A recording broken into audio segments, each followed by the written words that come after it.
اعوذ باللہ من الشیطان الرجیم، بسم اللہ الرحمن الرحیم، وبہ نستعین وہو خیر المعین، وصلی اللہ علی محمد وآلہ الطاہرین۔ قال اللہ تبارک و تعالی فی کتابہ المجید وہو اصدق الصادقین وقولہ الحق۔ بسم اللہ الرحمن الرحیم، هو الذی بعث فی الأمیین رسولا منہم یتلو علیہم آیاتہ ویزکیہم ویعلمہم الکتاب والحکمہ وإن كانوا من قبل لفی ضلال مبین۔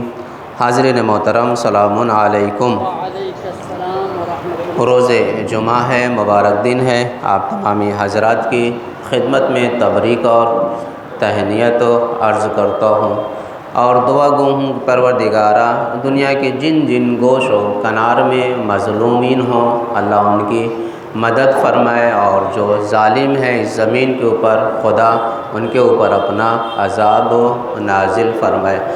عزیزوں اور دوستوں، کچھ قاعدہ کلی بھی ہے، آپ نے اکثر سنا ہوگا اس چیز کے بارے میں کہ خداوند عالم کو سب کچھ برداشت ہے، مگر کچھ ایسی چیزیں ہیں کہ جو خدا برداشت نہیں کرتا ہے۔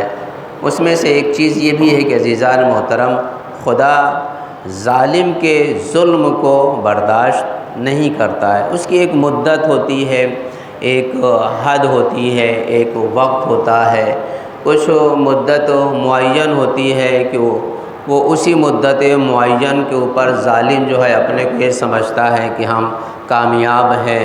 اس کے دماغ میں یہ بھرا ہوتا ہے کہ ہم سے بڑا کوئی نہیں ہے، ہم سے زیادہ طاقتور کوئی نہیں ہے۔ لیکن عزیزوں، بہت ہی اسرع وقت میں، وقت سے پہلے وہ اپنے کردار کو، کیفر کردار پر وہ پہنچ جاتا ہے، اور جو کچھ اس نے ظلم کیا ہے خود اس چیز کو وہ اپنی آنکھوں سے دیکھتا ہے، جو قرآن مجید میں خود اس طرح سے آیا ہے کہ وَمَن يَعْمَلْ مِثْقَالَ ذَرَّةٍ شَرًّا يَرَهُ۔ شر کیا ہے نا تو وہ بھی ذرہ برابر بھی، اللہ نے کہا ذرہ برابر بھی آپ نے جو کیا ہے اس کو آپ ضرور دیکھیں گے۔ لہذا عزیزان محترم، کبھی بھی انسان کچھ بھی کرے مگر کسی کے اوپر ظلم نہ کرے۔ اگر ہم کسی کے اوپر بھی ظلم کریں گے، کسی کو نازیبا الفاظ سے یاد کریں گے، کسی کی ہم غیبت کریں گے، کسی کی ہم برائی کریں گے، کسی کا حق کھائیں گے، کسی کو بیجا ماریں گے، کسی کو ہم بیجا قتل کریں گے، کسی کے مال کو ہم چھین لیں گے، غصب کر لیں گے، تو ایسا ناممکن ہے، تصور بھی آپ نہیں کر سکتے کہ وہ خوشحال زندگی گزار سکتا ہے۔ آج نہیں تو کل اس کو ان سب چیزوں کا جو رد عمل ہے عزیزان محترم، اس کا سامنا کرنا پڑے گا۔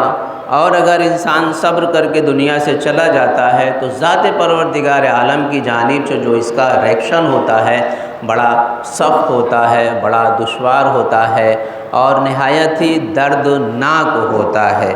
لہذا عزیزان محترم، ہمیشہ عزیزان محترم ہمیں مظلوم کی حمایت کرنا ہے، مظلوم کی مدد کرنا ہے، مظلوم کا ساتھ دینا ہے، اور کچھ نہیں کر سکتے تو اس کے حق میں ہم دعا ضرور کر سکتے ہیں۔ یہ ہم نہیں کہہ رہے ہیں عزیزوں، بلکہ مولائے متقیان امیر مومنان علی ابن ابی طالب علیہ السلام،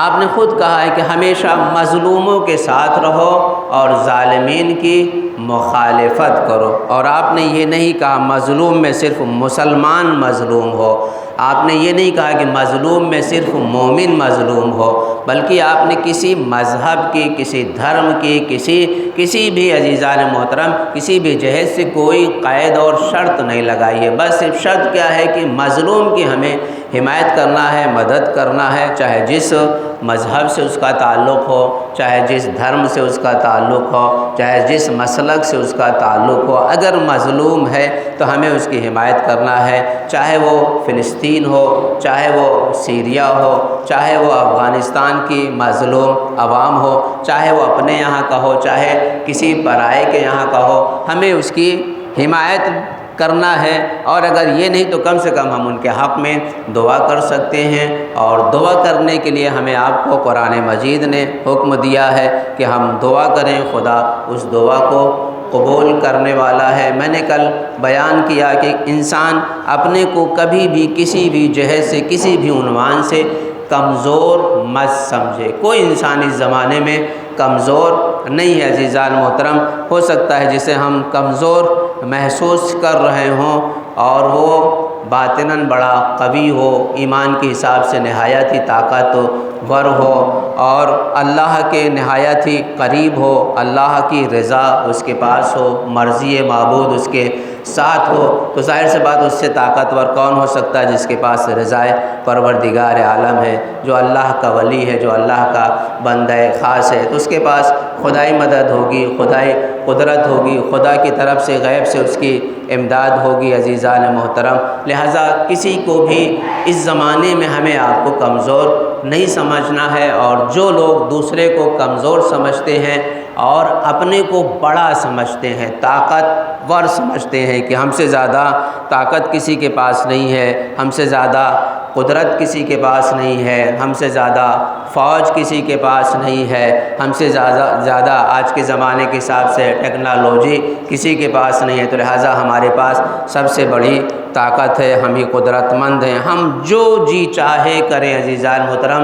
تو یہ اپنے غرور، تکبر کسی بھی حکومت کو یا کسی بھی انسان کو نہیں پیدا کرنا چاہیے یہ سب چیزیں، کیونکہ اللہ کسی بھی جہت سے انسان کی ہوا کو نکال سکتا ہے، انسان کو ضعیف بنا سکتا ہے، کمزور کر سکتا ہے، ناتواں کر سکتا ہے۔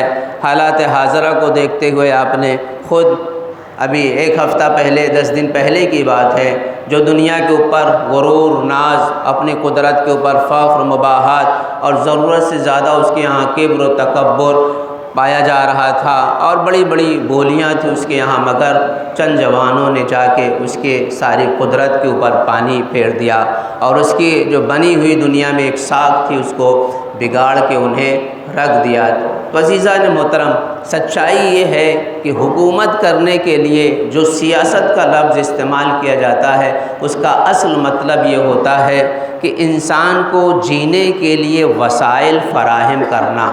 سیاست کا اصل معنی، لغوی معنی یہ ہے کہ انسان کو کی زندگی گزارنے کے لیے وسائل فراہم کرنا، نہ کہ اس کی زندگی میں دشواریاں پیدا کرنا۔ لہذا اصل سیاست وہی سیاست ہے کہ خود اچھے سے جیے اور دوسروں کو بھی جینے دے، یہ اصل سیاست اسی کو کہا جاتا ہے۔ اور اگر انسان سیاست ماویہ والی کرتا ہے، نہ خود ڈھنگ سے جیتا ہے، خود تو ڈھنگ سے جینا چاہتا ہے مگر دوسرے کو جینے نہیں دینا چاہتا، تو نہ خود وہ جی پاتا ہے صحیح سے، اور جب دوسرے کو نہیں جینے دو گے تو خود کی بھی زندگی دشوار ہو جاتی ہے اور کٹھن ہو جاتی ہے، صعب ہو جاتی ہے، مستصعب ہو جاتی ہے، اور لاچاری کو دن آتا ہے کہ اس کے یہاں زوال آ جاتا ہے، ناتوانی پیدا ہو جاتی ہے، ضعف آ جاتا ہے، کمزوری آ جاتی ہے۔ لہٰذا بہترین زندگی گزارنے کا طریقہ یہ ہے کہ ہم خود جئیں اور دوسرے کو بھی جینے دیں۔ اسی پر ہمیں آپ کو عمل کرنا ہے، اسی پر ہمیں آپ کو زندگی گزارنا ہے، نہ کسی کے حق کو کھانا ہے، نہ کسی کو کے ساتھ ظلم کرنا ہے، نہ تو کسی کی غیبت کرنا ہے، نہ تو کسی کی برائی کرنا ہے۔ اگر کوئی مظلوم ہے تو ہم کم سے کم اس کے حق میں دعا کر سکتے ہیں، اور اس کے حق میں دعا کرنے کے ساتھ ساتھ جتنے بھی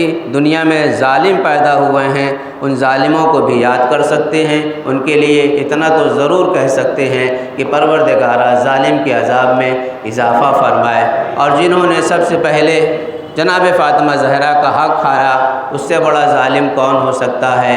جس نے حق علی ابن ابی طالب کو چھینا، اس سے بڑا ظالم کون ہو سکتا ہے؟ جس نے اللہ کے نبی کو قتل کرنا چاہا، اس سے بڑا ظالم کون ہو سکتا ہے؟ جس نے ظلم کی بنیاد رکھی ہے عزیزان محترم، اس سے بڑا کائنات میں ظالم کون ہو سکتا ہے؟ جس نے ظلم کرنا لوگوں کو سکھایا، جس نے مکر و فریب دنیا والوں کو سکھایا، اور جس نے دھوکہ دے کر حکومت کرنا دنیا کو سکھایا ہے، پروردگارہ اس کے عذاب میں اضافہ فرمائے۔ اور جو منتقم پردہ غیب میں ہے، اس کے ظہور میں تعجیل فرما، ہم سب کو ان کے ایوان اور انصار میں شمار فرمائے۔ پروردگار ہم میں جو بیمار ہیں انہیں شفائے کامل و عاجل عنایت فرما۔ پروردگار ہم میں جو بھی کربلا کی زیارت کے مشتاق ہیں انہیں کربلا کی زیارت نصیب فرما۔ پروردگار ہم میں جو بھی بیمار ہوں شفائے کامل و عاجل عنایت فرما۔ بسم اللہ الرحمن الرحیم۔ والعصر ان الانسان لفی خسر الا الذین آمنوا وعملوا الصالحات وتواصوا بالحق وتواصوا بالصبر۔ اللهم صل علی اللهم صل على محمد وآل محمد عجل فرجهم واحلق أعداءهم۔